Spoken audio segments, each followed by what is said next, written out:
পাঁচটি সোনালী সময় আছে, যে সময়গুলো একজন মুমিনের জন্য, একজন ইমানদারের জন্য অত্যন্ত সুবর্ণ সুযোগ আল্লাহ সুবহানাহু ওয়া তাআলার কাছে তার চাওয়াগুলোকে পেশ করার জন্য, আল্লাহ সুবহানাহু ওয়া তাআলার কাছে নেক আমল করে কাছাকাছি যাওয়ার, আল্লাহ সুবহানাহু ওয়া তাআলাকে সন্তুষ্ট করার জন্য খুব মূল্যবান এই সময়গুলো।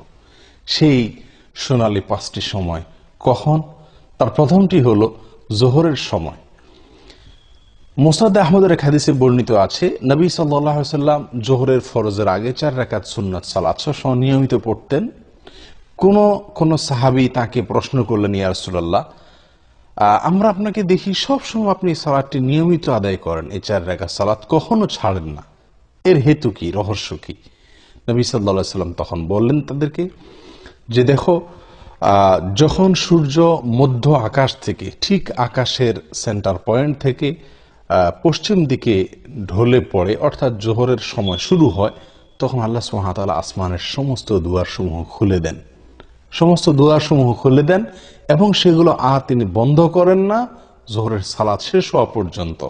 ফাউহিব্বু আন ইউসআদা লি ফিহা খায়র, তো আমি চাই, আমার কাছে ভালো লাগে, আমার পছন্দ হয় যে এই সময়ে আল্লাহ যখন আসমানের দুয়ারসমূহ খুলে দেন, এই সময়ে আমার কোনো নেক আমল যেন উপরে ওঠে, সেজন্য আমি নিয়মিত এই 4 রাকাত সুন্নাত আদায় করে থাকি। প্রিয় সম্মানিত ভাই বোনেরা, এখান থেকে আমরা জানতে পারলাম যে আল্লাহ সুবহানাহু ওয়া তাআলা আসমানের দরজাসমূহ, দুয়ারসমূহ খুলে দেন, যে সেই সোনালী সময়গুলোর ভিতরে একটি হলো এই জোহরের সময়টুকু, অর্থাৎ জোহরের ওয়াক্ত শুরু হওয়ার পর থেকে নিয়ে জোহরের সালাত শেষ হওয়া পর্যন্ত এই সময়টুকুতে আল্লাহ সুবহানাহু ওয়া তাআলা আসমানের দুয়ারসমূহ খুলে দেন। এবং এর পাশাপাশি আমরা নিয়মিত হয়তো অনেকেই আলহামদুলিল্লাহ জোহরের আগের এই সুন্নাত সালাত আদায় করি, কিন্তু হয়তো কয়জন লক্ষ্যই করি না আমরা যে এই সময়টুকু আসমান এর দরজাসমূহ আল্লাহ সুবহানাহু ওয়া তাআলা খুলে দেন।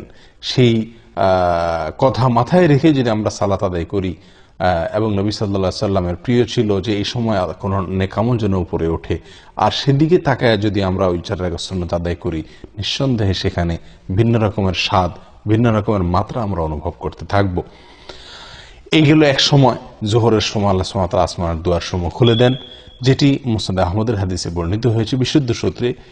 নাম্বার 2, আজানের পরে, আজানের পরের যে সময়টুকু, আজানের পরপর কিছু সময়, এই সময়ও আল্লাহ সুবহানাহু ওয়া তাআলা আসমানের দুয়ারসমূহ খুলে দেন।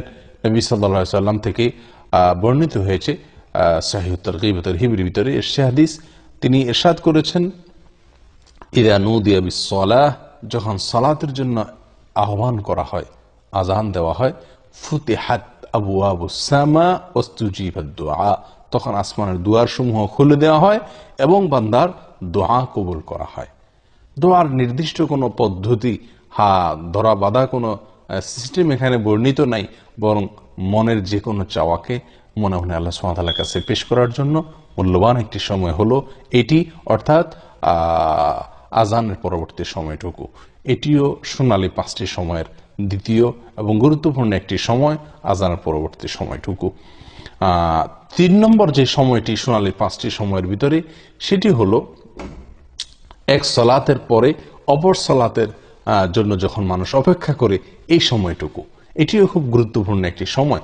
সূরা ইবনে মাজাহ হাদিসে বর্ণিত হয়ে আসছে, নবী সাল্লাল্লাহু আলাইহি সাল্লাম বলেন, আবশিরু আবশিরু হাযা রাব্বুকুম, তোমরা সুসংবাদ গ্রহণ করো, এই যে তোমাদের রব কদ ফাতাহা বাবাম মিন আবওয়াবিস সামা, আসমানের দুয়ারসমূহের মধ্য থেকে একটি দরজা তিনি খুলে দিয়েছেন, এবং ইউবাহি বিকুমুল মালাইকা, তোমাদের নিয়ে ফেরেশতাদের সঙ্গে তিনি গর্ব করছেন, বলছেন যে দেখো, আমার বান্দারা আমার নির্ধারিত ফরজ সালাত আদায় করার পরে অন্য ফরজের জন্য তারা অপেক্ষা করছে।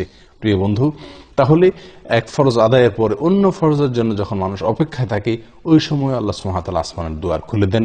এটিও সোনালী সময়সমূহের মধ্যে থেকে একটি। নাম্বার 4, ভোর রাত বা রাতের শেষ প্রহর, এটি অত্যন্ত মূল্যবান সমূহের মধ্যে থেকে একটি। আল্লাহর কাছে বান্দার আরজি পেশ করার, আল্লাহর কাছে বান্দার চাওয়াগুলোকে উপস্থাপন করার, দোয়া করার অত্যন্ত মূল্যবান সময়, বলা যায় সবচেয়ে সেরা এবং শ্রেষ্ঠ সময়।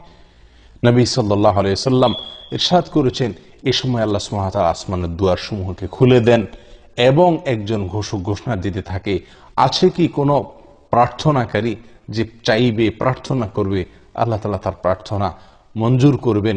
আছে কি কোনো বিপদগ্রস্ত যে ব্যক্তি বিপদে পড়ে আছে, সে আল্লাহর কাছে মুক্তি চাইবে, আল্লাহ তাআলা তাকে মুক্তি দান করবেন। এভাবে যে কোনো মুসলিম এই সময় দোয়া করলে আল্লাহ তাআলা দোয়া কবুল করেন এবং আসমানের দুয়ারসমূহ খুলে দিয়ে রাখেন দোয়া কবুলের জন্য।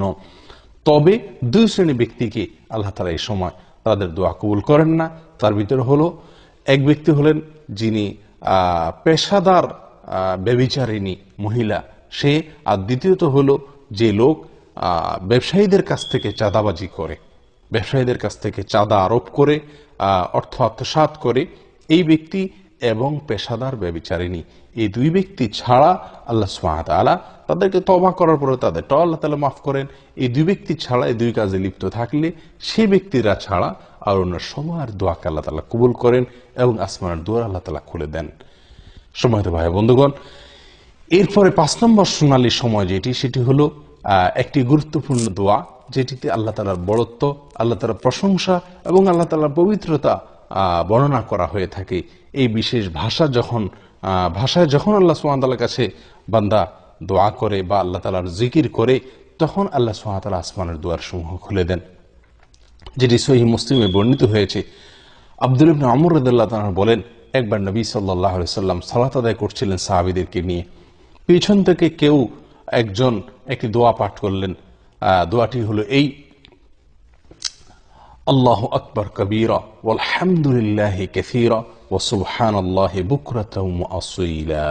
আল্লাহু আকবার কবীরা ওয়ালহামদুলিল্লাহি কাসীরা ওয়া সুবহানাল্লাহি বুকরাতাও ওয়া আসীলা। নবী সাল্লাল্লাহু আলাইহি ওয়াসাল্লাম সালাতের শেষে জিজ্ঞাসা করলেন, মানিল কায়েল, কোন ব্যক্তি এই দোয়াটি পাঠ করলেন? তখন যিনি পাঠ করেছিলেন তিনি বললেন, ইয়া রাসূলুল্লাহ, আমি পাঠ করেছি।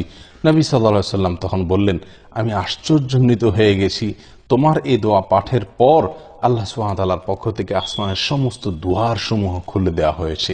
এটাকে অভ্যর্থনা জানানোর জন্য, এটাকে ইস্তেকবাল করার জন্য। তখন আব্দুল্লাহ ইবনে আমর রাদিয়াল্লাহু তাআলা বলেন যে, এরপর থেকে আমি আর কখনো এই দোয়া পাঠ ছাড়িনি। সলাতের বাইরে সবসময় দোয়া পাঠ করা যায়। আল্লাহু আকবার কবীরা ওয়ালহামদুলিল্লাহি কাসীরা ওয়া সুবহানাল্লাহি বুকরাতাও ওয়া আসীলা। আমি আবারও সংক্ষেপে এই 5টি শোনার সময় আপনাদেরকে জানিয়ে দিচ্ছি। তার প্রথম হলো জোহরের সময়। জোহরের সময় শুরু হওয়ার পর থেকে নিয়ে জোহরের ফরজ সালাত শেষ হওয়া, জামাত শেষ হওয়া পর্যন্ত। আর দ্বিতীয়ত হলো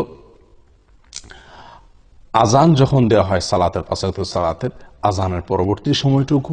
3 নম্বর হলো এক সালাত পড়ার পরে মানুষ যখন অন্য সালাতের জন্য অপেক্ষমান থাকেন ওই সময়টুকু। নাম্বার 4 হলো ভোর রাতের সময়টুকু, রাতের শেষ প্রহর।